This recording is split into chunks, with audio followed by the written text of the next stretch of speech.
Horas jua-jua Yahobu. Kami dari Aksi Solidaritas Pedagang dan Konsumen Daging Babi Kota Medan dengan ini menolak surat edaran Wali Kota Medan nomor 500.7.1 tanggal 13 Februari 2026 yang pada pokoknya mengenai larangan penjualan daging babi di Kota Medan. Kami minta agar Wali Kota Medan mencabut surat edaran tersebut. Kami minta agar semua pedagang diberikan hak yang setimpal untuk mencari nafkah di Kota Medan. Dengan ini kami minta Wali Kota Medan untuk mencabut. Kalau tidak dicabut, kami juga akan melakukan aksi ke kantor Wali Kota dan DPRD Kota Medan. Sekali lagi, horas, maju-jua, unjua-jua, Yahoo! Halo warga intelektual sekalian. Wah. Masalahnya makin parah guys ya. Jadi video barusan, video organisasi orang Batak yang ada di Medan, kemudian orang Nias ya, kemudian komunitas pedagang daging babi dan lain sebagainya. Pokoknya makin parah masalahnya guys. Kemudian akhir-akhir ini juga ada rumor atau informasi yang beredar di media sosial ya. Ada yang mengajak referendum. Ya, seperti komen berikut ini ya. Di video sebelumnya banyak tuh yang komentar tentang referendum ya. Kemudian ada yang mengajak untuk pisah dari Indonesia gitu ya. Bentuk dua negara gitu. Menurut keyakinan saya sangat setuju dengan Indonesia itu dibagi dua negara aja. Satu nonis, satu lagi Islam. Tujuannya apa?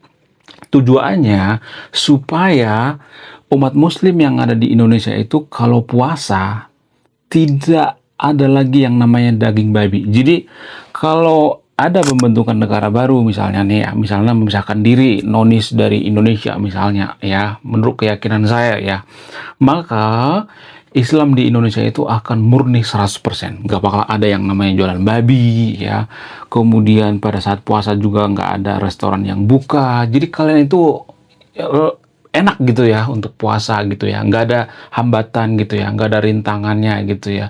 Nggak ada nonis gitu ya. Jadi kalian mau puasa ya enak gitu ya, semuanya gitu puasa ya. Restoran nggak ada yang buka, kedai nggak ada yang buka ya, lapo tua nggak ada yang buka dan sebagainya. Pokoknya bebas ya. Kalau kalian misalnya nih ya dibagi dua misalnya nih ya, nonis dengan negara Islam misalnya. Nonis itu seperti Buddha, Hindu, orang Kristen, orang Bali, orang Ambon, orang Papua, semuanya bersatu membentuk satu negara bagian, yaitu entah apalah namanya gitu ya. Pokoknya negara nonis. Jadi menurut saya itu lebih bagus. Karena apa? Karena negara Islam ya yang 80% ini bebas gitu ya mau ngapain gitu ya. Misalnya mereka mau mendirikan negara khilafah, sok nggak jadi masalah gitu ya. Sehingga apa? Sehingga cita-cita kalian itu ya, CCM, cita-cita mulia kalian menjadikan Indonesia negara khilafah, ya nggak ada hambatan gitu ya. Kan selama ini kalian berpikir yang jadi hambatan itu adalah nonis. Jadi kalau kalian itu ya misalnya memberikan izin, memberikan mandat ya untuk memisahkan nonis, nggak jadi masalah ya. Itu akan lebih baik buat Anda gitu ya. Anda yang mayoritas gitu ya, mayoritas Islam.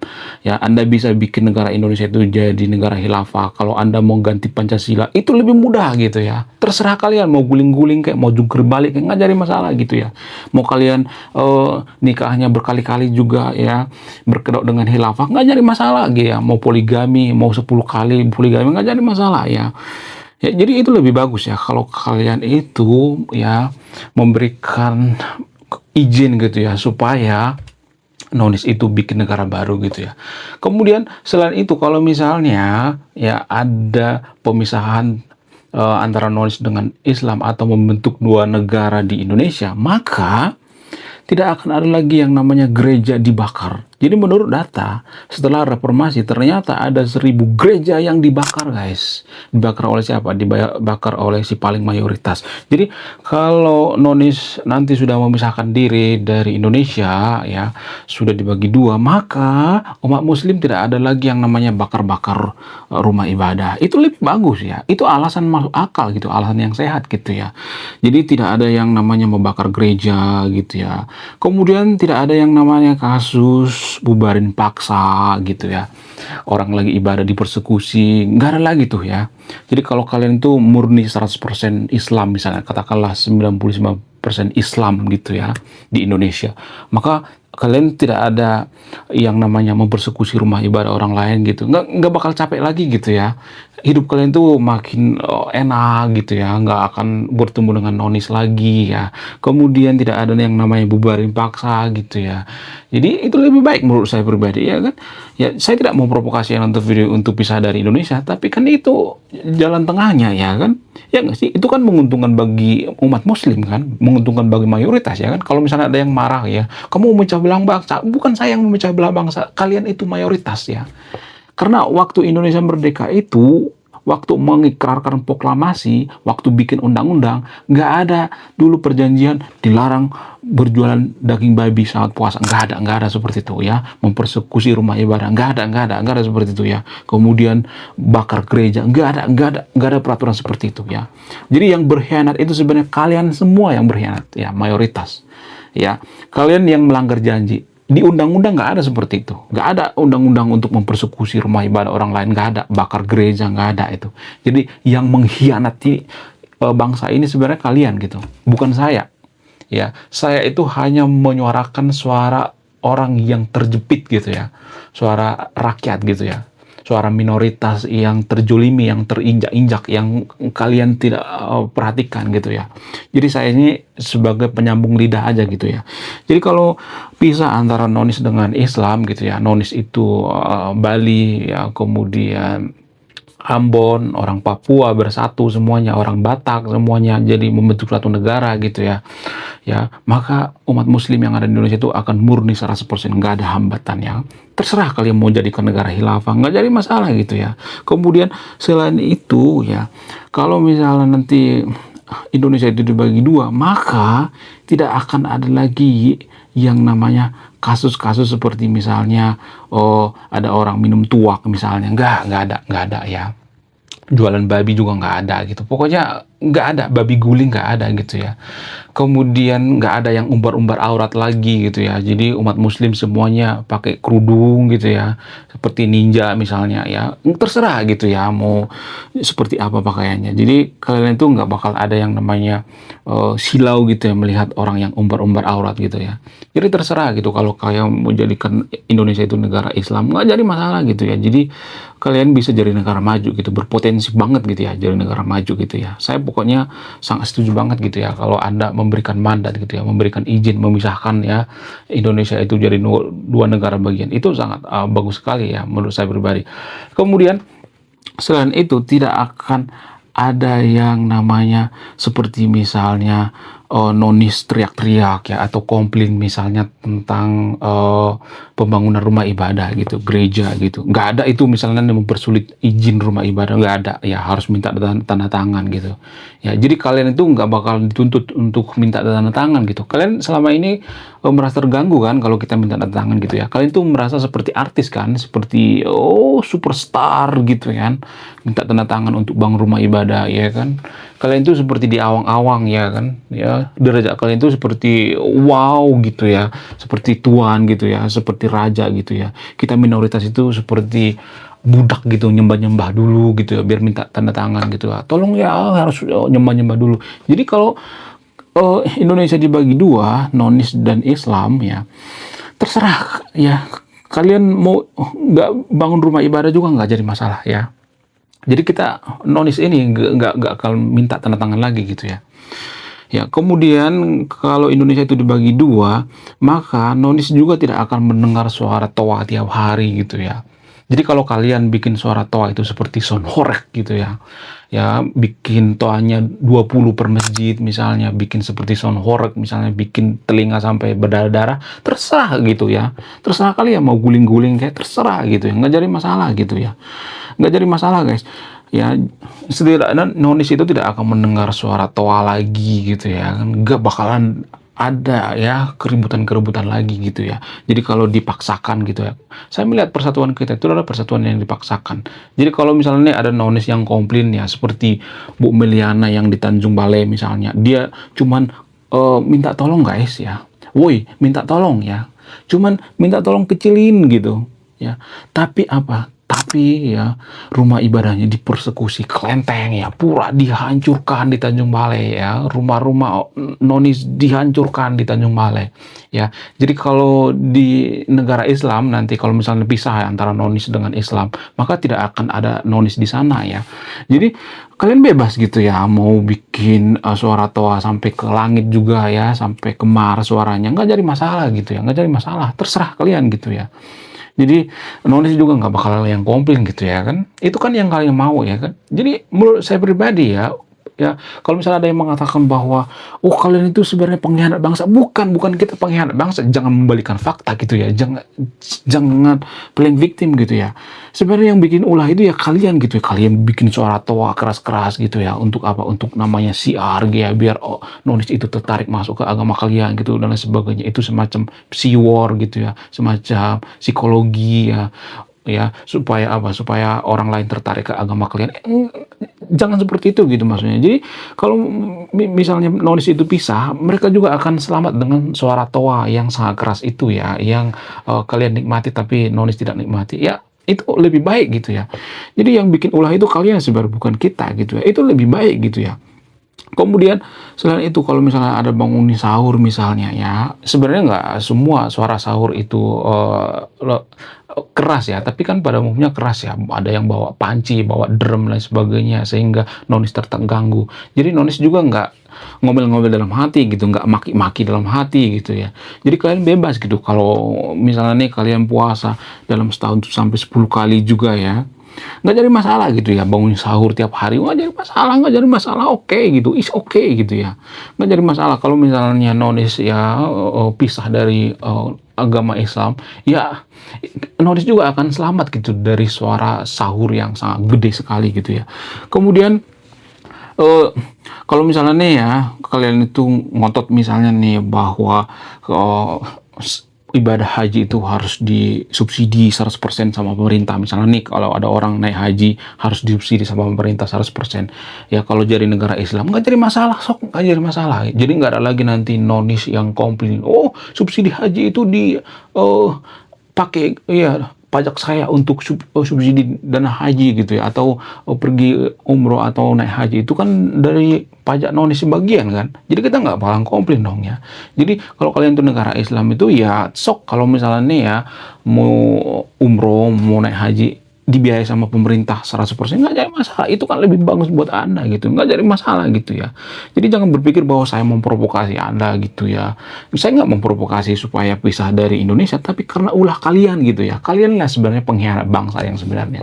Karena apa? Karena waktu Indonesia merdeka nggak ada tuh perjanjian bahwa nanti ya kalau Indonesia merdeka itu ya nanti pajak dari nonis itu dipakai untuk subsidi naik haji yang jumlahnya triliunan per tahun. Tuh nggak ada seperti itu ya.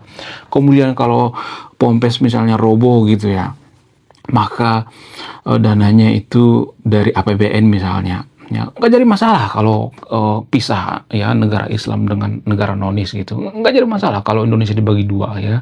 Kalau semua pesantren yang ada di Indonesia itu dibiayai dengan APBN gitu 100%, nggak jadi masalah. Itu lebih baik kan. Jadi nonis nggak bakalan ada yang komplain gitu ya, nggak ada yang ngomel-ngomel gitu, nggak jadi masalah. Itu lebih baik ya. Makanya saya katakan Indonesia itu lebih bagus dibagi dua gitu ya. Kemudian kalau misalnya nih ada kasus-kasus pemerkosaan di pondok pesantren misalnya, maka nonis juga nggak bakalan ada yang komplain gitu ya, teriak-teriak gitu ya, nggak bakalan ada yang bikin konten misalnya ya nggak bakalan ada yang ngata-ngatain ustadz gitu misalnya, nggak. Jadi itu kan lebih baik buat Anda gitu ya. Jadi menurut saya pribadi kalau Indonesia dibagi dua itu lebih bagus ya. Kemudian kalau misalnya Indonesia itu dibagi dua gitu ya, maka pengusaha-pengusaha nonis seperti misalnya grup Hartono misalnya yang punya BCA, kemudian yang punya Jarum, perusahaan-perusahaan gede di Indonesia ya, 9 naga di Indonesia itu rata-rata nonis ya, maka mereka akan memindahkan perusahaannya di negara nonis gitu ya. Kemudian ya sebagian pindah ke Vietnam, ke Singapura, ke negara-negara lainnya gitu ya. Jadi di Indonesia itu akan banyak pengangguran gitu ya. Ya minimal 80% pengangguran. Karena apa? Karena yang mempekerjakan umat muslim itu rata-rata nonis ya. Ya kalau misalnya ada yang mengatakan, oh nanti banyak pengangguran, kan itu kan yang kalian mau kan. Yang bikin ulah pertama itu kan kalian gitu. Ya kalau misalnya kalian bisa menciptakan lapangan kerja, ya udah sok aja, nggak jadi masalah ya kan. Ya kan, kan itu yang kalian mau, kalian yang mancing-mancing gitu ya. Oh, nggak bisa jualan babi apa segala macam. Itu kan namanya mancing-mancing nyari gara-gara gitu. Kan kalian yang mulai gitu permasalahan, bukan kita gitu ya. Jadi kalau misalnya di Indonesia itu nanti banyak pengangguran karena nonis atau pengusaha-pengusaha top di Indonesia seperti grup Hartono yang keluarga Jarum dan lain sebagainya ya, keluarga Salim dan sebagainya, keluarga Tahir dan sebagainya pindah ke negara nonis misalnya, bikin pabrik di Bali misalnya gitu ya, atau di Danau Toba misalnya ya, dipisahin misalnya, maka ya akan banyak pengangguran di negara Islam. Tapi kan nggak jadi masalah, yang penting kan buat nggak masalah kan buat umat muslim seperti itu. Yang penting kan bahagia, seperti kata Pak Prabowo ya, ya melarat juga yang penting bahagia ya, kemudian yang penting masuk surga, biar miskin di dunia, yang penting masuk surga, kan itu kan prinsip kalian. Jadi kalau prinsip kalian seperti itu, jangan paksa nonis berprinsip seperti itu gitu. Jangan kafir-kafirkan gitu ya. Jadi kalau Indonesia ini dibagi dua ya, nonis itu kalau misalnya nih beribadah ya tenang gitu ya. Kemudian negara muslim juga nanti tidak akan mengkafir-kafirkan gitu ya, mengkafir-kafirkan nonis gitu ya. Tidak akan ngata-ngatain lagi gitu. Oh, kalian itu kafir ya, kalian makan daging babi, makan daging anjing, makan ular dan sebagainya. Oh, itu najis. Nggak bakal ada seperti itu ya. Ya, jadi cukup kalian lah gitu ya. Kalau misalnya antara kalian itu perang gitu, antara Islam dengan Islam perang gitu kan, itu yang terjadi di dunia ini kalau boleh jujur ya. Ya, di Myanmar Islam dengan Buddha, kemudian di India Islam dengan Hindu ya, di Timur Tengah Yahudi dengan agama Islam, kemudian Kristen dengan Islam di negeri ya kan, itu sebenarnya kan. Jadi sebenarnya umat muslim itu kan sebenarnya ya suka berkonflik gitu ya. Jadi daripada dipaksa dicampur ya, lebih baik apa? Lebih baik dipisahin aja gitu ya. Menurut kalian gimana? Ada satu fakta yang paling mengejutkan yang jarang kita dengar guys. Jadi teman-teman saya muslim juga mengatakan bahwa perlakuan daripada pemerintah Konoha itu terhadap minoritas itu tidak adil. Kenapa tidak adil? Apa alasannya? Kenapa minoritas itu selalu ditindas di Indonesia? Apa alasannya? Karena kita diam aja. Gereja dipersekusi, diam aja. Pura dibakar, kita diam aja. Kemudian orang Papua dimonyet-monyetin, kita diam aja. Orang Batak dikafir-kafirkan, kita diam aja. Kemudian daging babi dilarang dijual, kita diam aja. Tapi yang jadi pertanyaan, apakah kita terus akan diam? Kalau kita diam, itu artinya sepertinya kita sangat-sangat lemah gitu ya, tidak berdaya. Nah, saya tidak nyuruh ya, tidak mak saya. Kalau sekali dua kali kita diinjak-injak, apakah kita akan mau diinjak ke 5 kali, ke 10 kali? Silakan disimpulkan sendiri. Kemudian ya, mohon maaf bagi yang nonton video itu, terutama teman-teman orang Batak yang ada di Medan ya. Jangan pilih Pak Bobi Nasution lah ya, jangan pilih lagi. Karena apa? Karena dia nggak tegas ya. Kalau misalnya ada mengatakan, oh ini kan bukan ranah daripada Pak Bobi, ini ranah daripada wali kota, itu bullshit. Buktinya di Jawa Barat, KDM bisa kok manggil wali kota ya, Om Farhan. Ada tuh videonya, bisa kok ya dikasih saran gitu. Harusnya Pak Bobi mengatakan seperti ini ya, Bobi Nasution mengatakan, lu jangan bikin peraturan yang aneh-aneh. Apa-apaan ini akan bikin perang agama, perang saudara gitu. Harusnya Pak Bobi ngomong seperti itu kalau bisa ke sana. Jadi ya saran saya, jangan pernah pilih lagi Pak Bobi. Selesai, jangan. Kalau mau milih pemimpin di Medan itu, kalau ya, nanti berlanjut gitu ya, pilihlah pemimpin yang kurang terkenal dari kalangan kaum intelektual. Kalangan kaum intelektual itu biasanya nggak terkenal ya. Orang yang cerdas, orang yang pintar itu nggak terlalu suka yang namanya ketenaran gitu ya. Jadi jangan terlalu silau dengan orang yang terkenal gitu ya, karena keluarganya Pak Jokowi sebagai jangan seperti itu ya. Jangan pilih lagi Pak Bobi Nasution. Kemudian kalau misalnya mengatakan nanti kalau nonis pisah dari Indonesia bagaimana, nanti miskin gimana? Buktinya Timor Leste ada data atau fakta yang ditutupi seputar Timor Leste. Cek nanti datanya. cek faktanya. Justru Timor Leste itu 10 tahun yang lalu sudah melaksanakan yang namanya MBG. Kemudian perobatan gratis. Kemana juga gratis ya. Ke Singapura gratis ya. Ke Indonesia gratis. Ke luar negeri gratis. Ke Jepang gratis. Pokoknya perobatannya gratis semua gitu ya. Dari dulu itu guys. Saya nggak ngarang ya. Bahkan iya bayangkan SPP gratis gitu ya. Dikasih uang saku ke lansia dan sebagainya. Pokoknya jauh banget dengan Konoha ya. Oke, sekian video ini. Terima kasih sudah banyak memahami. Saya kaum intelektual. Siapa yang pengen referendum? Coba tulis di kolom komentar ya. Oke?